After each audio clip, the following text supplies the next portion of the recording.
మోకాళ్ళ నొప్పికి నడుము నొప్పికి మధ్య సంబంధం ఉంటుందా సార్? ఉంటుంది ఖచ్చితంగా.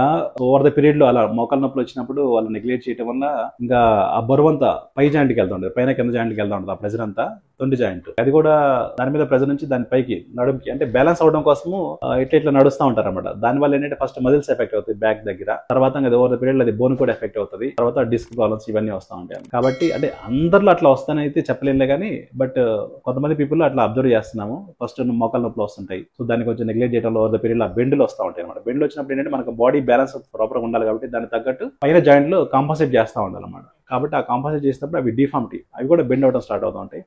దానివల్ల నొప్పులు వస్తూ ఉంటాయి. నడు నొప్పి ఉన్నప్పుడు మోకాళ్ళ నొప్పులు వస్తాయంటే కారణం ఏంటంటే హ్యామ్స్ట్రింగ్స్ అంటారు బ్యాక్ సైడ్. నడు నొప్పి ఉన్నప్పుడు అది పైన కింద బ్యాక్ సైడ్ వస్తుంది హ్యామ్స్ట్రింగ్ మజిల్స్, అవి కూడా స్ట్రెచ్ అవ్వడం వల్ల వాటి మీద ఎక్కువ ఒత్తిడి పట్టడం వల్ల కింద వరకు మోకాల వరకు లాగుతున్నట్టు అనిపిస్తూ ఉంటుంది. దానివల్ల కూడా నడు నొప్పి ఉన్న వాళ్ళలో కింద వరకు మోకాల దగ్గర వరకు నొప్పులు వచ్చే అవకాశం.